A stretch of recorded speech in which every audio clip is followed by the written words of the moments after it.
तो पिछली वीडियो में हमने देखा कैसे राजू खुशी से टकराया और उसकी बोलती बंद हो गई और उसने घर पहुंचकर खुशी को फ्रेंड रिक्वेस्ट सेंड कर दी। अब आगे।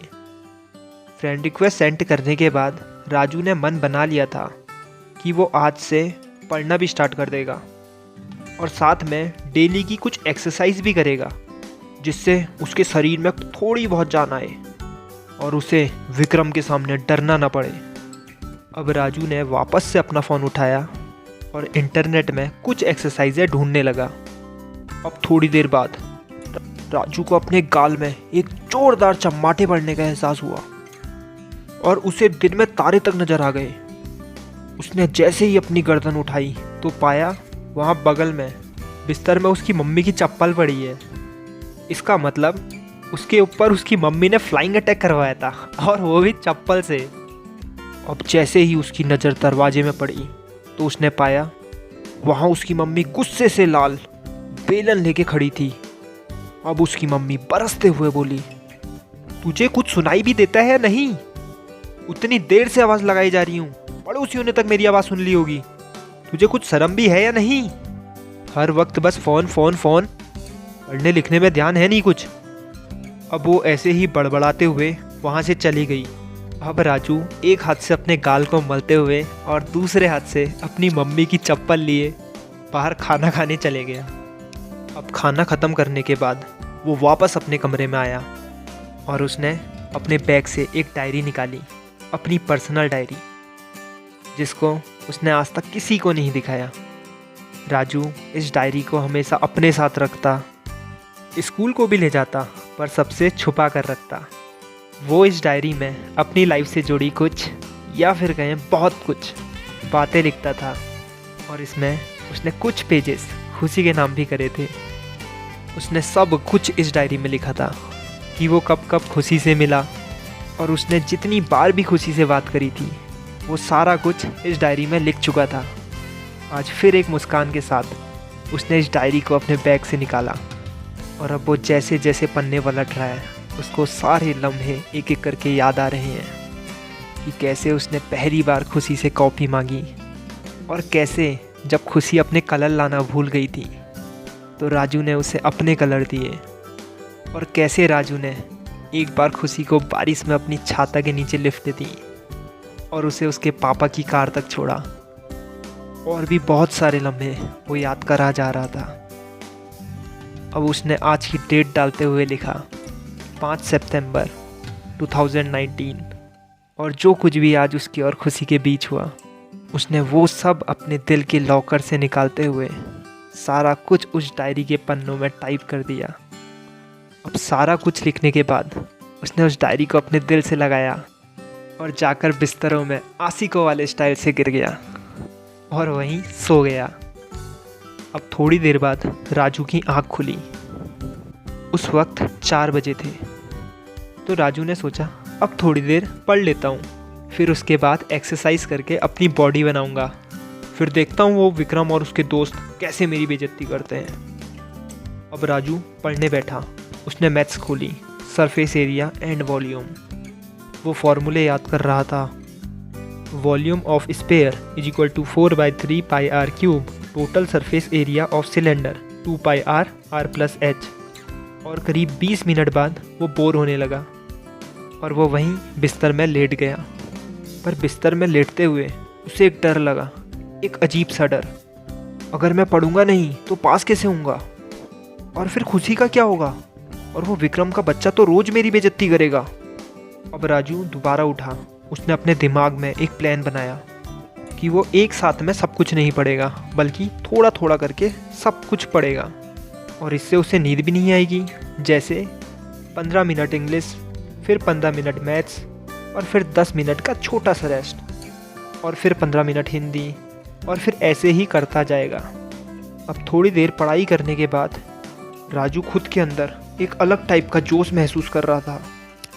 अब वो चाहता तो था अपनी मम्मी से फ़ोन मांगना और देखना कि खुशी ने उसकी फ्रेंड रिक्वेस्ट एक्सेप्ट करी या नहीं, पर उसे फिर से वो चप्पल और अपना गाल याद आ गया और उसने ये ख्याल उसी वक्त अपने दिमाग से डिलीट कर दिया। राजू अब अपने कमरे से बाहर निकला और शूज़ पहनते हुए पूरे जोश में अपनी माँ से बोला, माँ मैं बाहर आंगन में जा रहा हूँ, सोच रहा हूँ कि आज से थोड़ी एक्सरसाइज वगैरह कर लूँ, थोड़ी बॉडी सॉडी बना लूँ। उसकी माँ काम में बिजी थी तो ज़्यादा कुछ नहीं बोली। अब राजू बाहर निकला। उसने सोचा पहले थोड़ी देर दौड़कर वार्म अप कर लिया जाए, उसके बाद वो पुशअप से स्टार्ट करेगा। 2 मिनट वार्म अप करने के बाद राजू ने पूरे जोश के साथ पुशअप पोजीशन बनाई और पोजीशन बनाने के बाद उसे इतना तो समझ में आ गया था कि ये करना इतना भी आसान नहीं है जितना वो सोच रहा था। उसने स्टार्ट किया, 1 2 3 और राजू वहीं गिर गया। अब राजू ने सोचा कुछ स्क्वाट्स मार लिए जाएं और कुल 10 स्क्वाट्स मारने के बाद उसके पैर दर्द करने लगे। अब उसने सोचा आज के लिए बस बहुत हुआ। अब वो अपनी 5 मिनट की एक्सरसाइज करके घर के अंदर पहुंचा तो उसकी माँ बोली, क्या हुआ बेटा, क्या भूल गया? राजू बोला, कुछ नहीं, एक्सरसाइज कर ली मैंने, हो गया आज का मेरा पूरा। अब उसकी माँ तंज कसते हुए बोली, अरे बेटा तुम सिर्फ पबजी में दौड़ लगाओ, यहाँ बाहर इतनी मेहनत करने की क्या ज़रूरत है। अब राजू की मुंडी शर्म से नीचे झुक गई। अब वो चाहता तो था बोलना कि माँ पबजी बैन हो गया है, अब BGMI का ज़माना है, पर वो खामोश रहा और गर्दन झुकाए अपने कमरे में आ गया और चुपचाप टीवी देखने लगा। अब अगली सुबह राजू स्कूल गया और फिर शाम को जब वो घर से वापस आ रहा था तो उसके मन में एक उत्सुकता थी, खुशी ने उसकी फ्रेंड रिक्वेस्ट एक्सेप्ट भी करी होगी या नहीं। फिर घर पहुंचकर उसने अपनी माँ से बोला, माँ 2 मिनट के लिए फ़ोन दे दो माँ, पक्का 2 मिनट बाद वापस कर दूंगा, पक्का, प्रॉमिस। और उसकी माँ ने उसे फ़ोन दे दिया। अब राजू ने जल्दी से सर्च किया और 1 मिनट में ही फ़ोन वापस कर दिया। इसका मतलब साफ था कि रिक्वेस्ट एक्सेप्ट नहीं हुई। अब ऐसे ही 4 दिन बीत गए। वो रोज़ चेक करता और रोज़ देखता, उसकी रिक्वेस्ट अभी तक पेंडिंग थी। पर राजू ने अपने मन को इतना विश्वास तो दिला दिया था कि खुशी फेसबुक बहुत कम चलाती होगी और वो जब भी फेसबुक ओपन करेगी तो उसकी रिक्वेस्ट एक्सेप्ट कर लेगी। पर जब 5वीं शाम राजू घर पहुंचा और उसने चेक किया तो उसकी रिक्वेस्ट आज भी पेंडिंग थी। पर आज जब उसने नीचे की ओर थोड़ा सा स्क्रॉल किया तो उसने जो देखा उसे देखकर इतना गुस्सा आया कि वो चाहता तो उसी वक्त फ़ोन तोड़ देता। उसे सच में बहुत गुस्सा आ रहा था क्योंकि उसने देखा कि खुशी ने 3 दिन पहले कुछ पोस्ट शेयर करी थी और साथ में कल शाम को भी उसने एक पोस्ट शेयर करी थी। अब राजू के मन में बहुत गुस्सा था। उसने जूते पहने और अपनी एक्सरसाइज स्टार्ट कर दी। आज उसके अंदर इतना जोश था या कहें इतना गुस्सा था कि उसने एक ही बार में 6 पुशअप्स मार दिए, जो कि अभी तक 3 पुशअप्स भी अच्छे से नहीं मार पा रहा था। फिर उसने स्क्वाट्स मारे और फिर पुशअप्स, फिर स्क्वाट्स, फिर पुशअप्स, फिर स्क्वाट्स और ऐसे ही करते करते उसने पूरे 20 मिनट एक्सरसाइज करी। अब रोज़ एक्सरसाइज करने की वजह से वो अपने अंदर हल्के हल्के ताकत को बढ़ता हुआ महसूस कर पा रहा था। अब राजू अगली सुबह नाश्ता ख़त्म करके स्कूल को निकला। वो परेशान था और उसने मन बना लिया था कि वो आज से खुशी को नहीं देखेगा, वो उसके बारे में कुछ भी नहीं सोचेगा। वो भूल जाएगा खुशी को और फाड़ देगा अपने डायरी के वो पन्ने जहाँ उसने खुशी से मुलाकात के सारे किस्से लिखे थे। वो स्कूल पहुँचा और इसके दोस्त भी स्कूल पहुँच चुके थे। वो आपस में कुछ कहानियों की बात कर रहे थे। रोनित बोला, भाई क्या सही कहानियाँ डालता है यार वो यूट्यूब में। आकाश बोला, हाँ भाई मैं भी सारी कहानियाँ सुनता हूँ उसकी।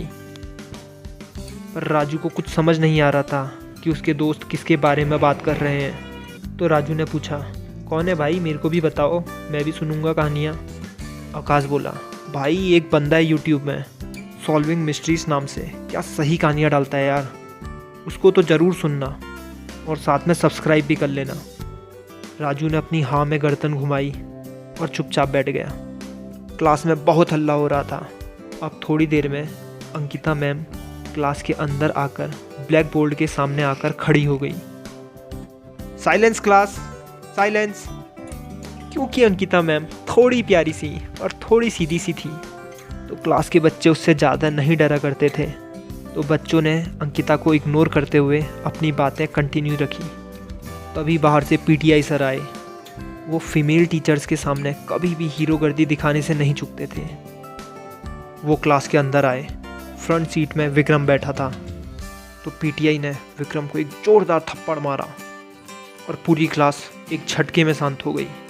और पीटीआई दहाड़ते हुए बोला, ओए, सुनाई नहीं देता तुम लोग को? मैम खड़ी है ना आगे, और तुम हल्ला किए जा रहे हो। किसी की आवाज़ भी निकली तो मैं उसे पूरे ग्राउंड में मारते मारते ले जाऊंगा। मैम आप बोलो, अब कोई हल्ला नहीं करेगा, और अगर किसी ने आपको परेशान किया तो बस एक कॉल घुमा देना, मैं खड़ा हूँ ना आपके लिए, मैं आ जाऊँगा। और वो वहाँ से बाहर चले गया।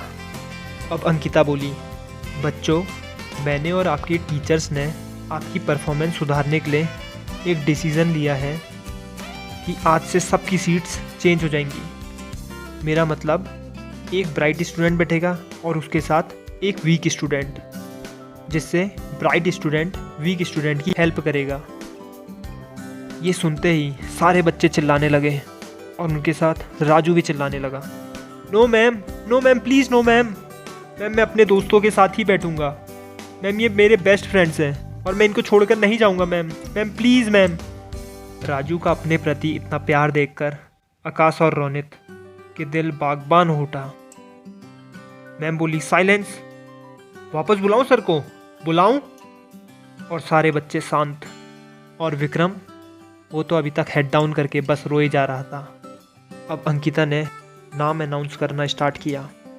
सिया, राकेश, दीपांशु, प्रीति, आकाश, पूजा, विक्रम, पंकज, रोनित, पीयूष, राजू, खुशी। अब जैसे ही राजू ने अपना और खुशी का नाम सुना तो उसका मुरझाया हुआ मुंह वापस से खिल उठा। वो आकाश और रोनित से बोला, बाय भाई लोग, लंच में मिलते हैं। आकाश और रोनित उसकी तरफ देखते हुए बोले, man will be man and all mans are talks. तो क्या लगता है आगे क्या होगा? अब जो राजू कभी मुश्किल से खुशी से बात कर पाता था, पर अब उसे रोज़ खुशी के साथ बैठने का मौका मिलेगा। क्या बोल पाएगा राजू खुशी को अपने दिल की बात? और क्या खुशी करेगी राजू को एक्सेप्ट?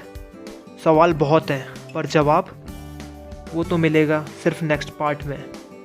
तो मिलते हैं पार्ट 4 में।